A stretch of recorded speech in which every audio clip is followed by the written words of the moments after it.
due to the nature of this game, I think this is going to be a pretty short review. Cardfight Vanguard Dear Days is essentially a simulation of the real-life card game with some very minor set dressing, so there just isn't that much to show or to talk about. I actually started playing the real-life version of the game in 2011, and while I haven't kept up with it as much as other TCGs, I have played it on and off since then. In fact, I have 3 real-life decks, including one based on Shaman King, which is pretty cool if you ask me. Some of you may already know this, but I'm somewhat of a trading card game veteran at this point. I've played virtually all of them for an extended period of time, and I was there day one for most of them when they first released. I've always enjoyed them, and I probably always will. It's also really great to have an official Vanguard game for the Nintendo Switch that you can actually buy in the West. I will say though, I think it's a bit ridiculous that it's digital only for us, especially when you consider how expensive it is to download and that the Japanese physical edition has English text built into it, but such is life, I suppose. The video game itself does a great job of recreating the physical game. The cards are visually stunning and the game doesn't make you work too hard to build the decks that you want to use. The story, however, is virtually non-existent as far as I'm concerned, and I don't think anyone out there will give it much attention. So yeah, this is a great Vanguard simulator, but it's not really anything more than that. So what is Cardfight Vanguard Dear Days? Well, it's a digital card game that recreates the actual trading card game of the same name one-to-one. It features a very basic story, online play, the card game itself, and a shop that allows you to use in-game currency to buy card packs and accessories. I won't be teaching you the full rules of the card game in this video, but the game does include a tutorial for new players. If you've never played the real game but you're interested in knowing how it all works, I'd suggest looking up the rules online.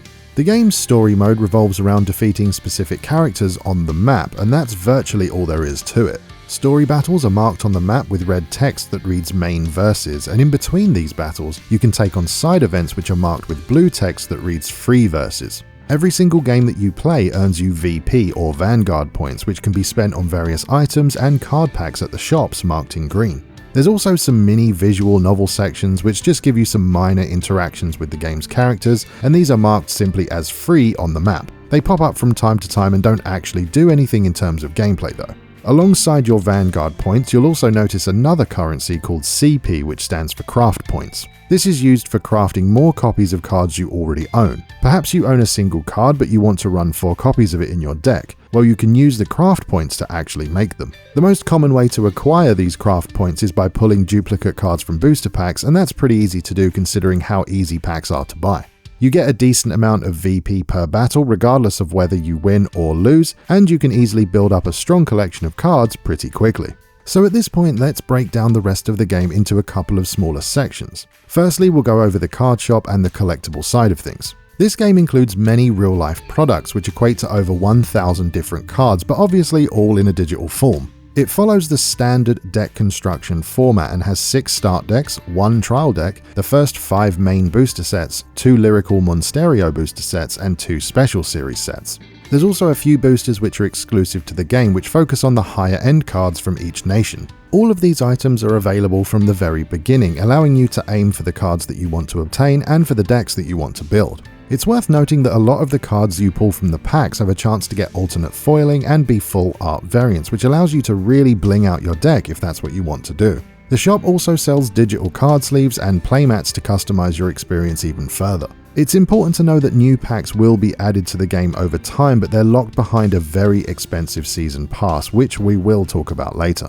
Lastly, we come to the actual card battle gameplay. I understand that the card interactions and the board itself may look incredibly complicated if you've never seen Vanguard before. However, it's actually a pretty simple game to follow once you have some basic knowledge of it. As I said, I'm not going to teach you the full in-depth rules here, but the core aim of the game is to deal 6 damage to your opponent in order to win. You have 6 slots on your side of the board in which to place your units, with the one in the middle at the front being your Vanguard. Your Vanguard always sticks around, it can't die, and is the only card that can actually take damage. Your other units in the front row can attack, and the units in the back row usually boost the ones in the front row. You also have the ability to guard with cards from your hand in order to boost your front row unit's power and avoid an attack.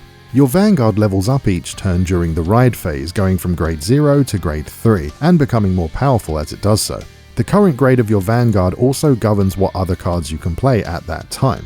So if your Vanguard is a grade 2, you can play grade 0, 1, and 2 cards, but not grade 3 cards. Depending on which nation you play, your cards will display special visual effects when attacking or performing other gameplay mechanics. And for those who might be curious, the nations that you can play in the game are Dragon Empire, Kita Sanctuary, Stoichia, Dark States, Brandgate, and Lyrical Monsterio. They can't be mixed in the same deck, but each nation does have a variety of builds within their own nation. As you can see, it is quite a unique card game as far as TCGs go.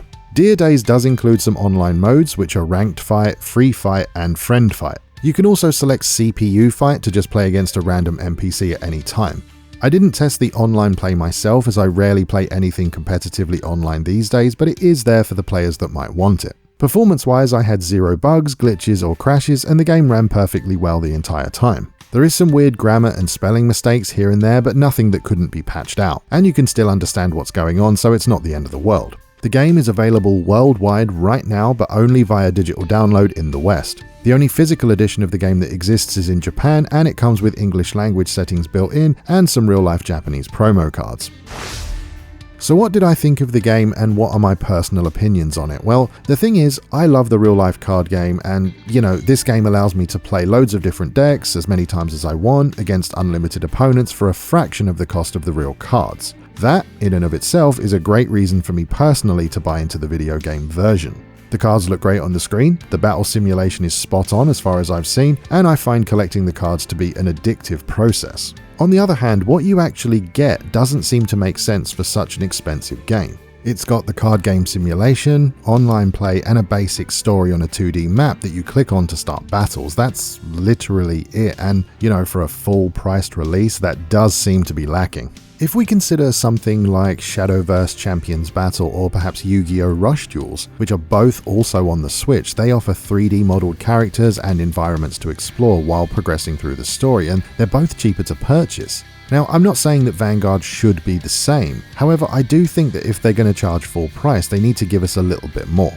On top of this, Vanguard is also charging the same price again for their Season Pass, which adds new packs into the game over time. Prices fluctuate, but by default you'll be looking at around £50 or $70 for the base game, and then another £50 or $70 for the Season Pass. As we all know, value and cost are personal things, so for me, I think I would have been happy to have the game cost something like £30 or $40, and then the Season Pass be maybe £20 or $30 at the absolute maximum.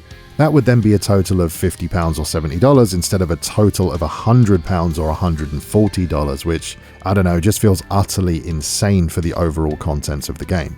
Dear Days literally contains lots of 2D art and assets which make up the simulation and the menus, but that's really it. Let's be fair though, the art is great and the card simulation is virtually flawless in my experience, but whether or not that's enough for the price is going to be up to you. And look, I want the extra packs as they get released because it allows me to keep up with the real game, but I really don't think paying the full price of the game a second time is fair. On a quick side note, as if that wasn't enough, you can also spend real money to purchase the alternate foil SP versions of certain cards, rare card sets, and character sleeves in bundles on the eShop. At that point, it's starting to feel like they're making fun of us.